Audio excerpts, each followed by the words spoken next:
ক্যানিং থেকে গ্রেপ্তার জঙ্গি জাভেদ মুন্সি বাংলাকে ট্রানজিট রুট হিসেবে ব্যবহার করত। তদন্তে এমনই চাঞ্চল্যকর তথ্য উঠে এসেছে। বাংলাদেশে হয়ে পালানোর ছক কষেছিল সে। সংগঠনের নির্দেশ মেনেই এই কাজ করেছিল জাভেদ বলে এসটিএফ সূত্রে খবর। ক্যানিং থেকে ধৃত কাশ্মীরি জঙ্গি জাভেদ মুন্সির গ্রেফতারিতে উঠে এসেছে চাঞ্চল্যকর তথ্য, আর তাতেই নড়েচড়ে বসেছে প্রশাসন। সূত্রের খবর, ধৃত জঙ্গি বাংলাকে ট্রানজিট পয়েন্ট হিসেবে ব্যবহার করত। পাশাপাশি এসটিএফ সূত্রে খবর, তেহরিক-ই-মুজাহিদিনের সক্রিয় সদস্য জাভেদ দলের নির্দেশেই বাংলাদেশ হয়ে পাকিস্তান পালিয়ে যাওয়ার ছক কষে।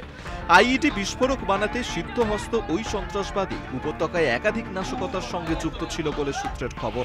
31শে ডিসেম্বর শ্রীনগর সদর আদালতে পেশ করা হবে ধৃত জঙ্গিকে। কিভাবে জঙ্গিরা পশ্চিমবঙ্গকে ব্যবহার করে বাংলাদেশে যাতায়াত করছে তা নিয়ে ভাবিত গোয়েন্দারা। বাংলাদেশে যেতে ভারত বাংলাদেশের সীমান্তের ভৌগোলিক অবস্থার সম্পূর্ণ সুবিধা নেয় জঙ্গিরা। বসিরহাট থেকে বঙ্গোপসাগর পর্যন্ত গোটা সীমান্তটাই নদীর ওপর দিয়ে, ফলে সেখানে কাঁটাতারের বেড়া দেওয়া সম্ভব নয়। প্রায় 130 কিলোমিটার সীমান্তের অনেকটাই অরক্ষিত। নদী পার করতে পারলেই ওপারে বাংলাদেশ। নিশ্চিন্তে আত্মগোপন করতে পারে সন্ত্রাসবাদীরা। স্থানীয় সূত্রে খবর, ক্যানিং থেকে অবৈধ উপায়ে বাংলাদেশে যাওয়ার একাধিক পথ রয়েছে। তার মধ্যে সব থেকে জনপ্রিয় হল ক্যানিং থেকে সন্দেশখালী হয়ে বাংলাদেশের সাতক্ষীরায় পৌঁছানো। দালালদের হাতে কয়েক হাজার টাকা দিয়ে বিএসএফ এর চোখ এড়িয়ে এই পথে যাতায়াত করেন অনেকে। জঙ্গিরা বাংলাকে সেফ করিডোর হিসেবে ব্যবহার করে। রাজ্য পুলিশ গোয়েন্দাদের আরো সতর্ক থাকার পরামর্শ দিলেন প্রাক্তন ব্রিগেডিয়ার আর.কে দাস। ক্যানিং এ যে ধরা পড়েছে জঙ্গি ধরনের লোক, এটা কিন্তু বুঝাই যাচ্ছে স্পষ্ট কি বাংলা পশ্চিমবঙ্গ এখন একটা সেফ হেভেন তৈরি হতে চলেছে। কেন? এটা অনেক আগে থেকেই ছিল, তবে এখন আরো বেশি। এবং তার জন্যে আমাদের স্টেটের পুলিশ, ইন্টেলিজেন্স, সিআইডি এদের অনেক বেশি তৎপর হতে হবে। গঙ্গাসাগর ও কুম্ভ মেলার নাশকতার ছক কষতে পারে জঙ্গিরা, সেদিকে কড়া নজর রাখতে হবে প্রশাসনকে।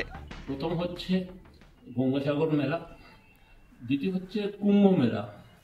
তো এই দুটো মেলাতে লক্ষ লক্ষ হিন্দুরা থাকবে, তখন এই ধরনের যারা নাকি জঙ্গিরা, ওরা কিন্তু অনেক কিছু করার জন্য ওদের প্ল্যানিং রয়েছে। জঙ্গিরা যাতে অবৈধভাবে সীমান্ত না পেরোতে পারে সেই কারণে ড্রোনের মাধ্যমে নজরদারি চালানো হয়, জানালেন প্রাক্তন ব্রিগেডিয়ার আর.কে দাস। ওখানে অনেক নদী খাল আছে যেখানে বর্ডারের মধ্যে যে তারের যে ফেন্সিংটা আছে, সেই ফেন্সিংটা অনেক জায়গায় অতটা পোক্ত না। তো বিএসএফ তো ওখানে করছে, টহল দিচ্ছে, কিন্তু তার উপরে যখন নাকি ড্রোন দিয়ে আমরা এটা নজরদারি আকাশের মাধ্যমে চালাচ্ছি। ক্যানিং থেকে ফের জঙ্গি ধরা পড়তেই শোরগোল শুরু হয়েছে। সীমান্তরক্ষীদের নজর এড়িয়ে যাতে জঙ্গিরা সীমান্ত পেরোতে না পারে সেদিকে কড়া নজর রেখেছে প্রশাসন। পাশাপাশি শীতকালীন উৎসবে যাতে কোনো ধরনের নাশকতা না ঘটে সেদিকেও রাজ্য পুলিশ, গোয়েন্দা সহ প্রশাসনিক আধিকারিকদের সজাগ থাকার পরামর্শ দিয়েছেন প্রাক্তন সেনা কর্তারা। কলকাতা টিভি।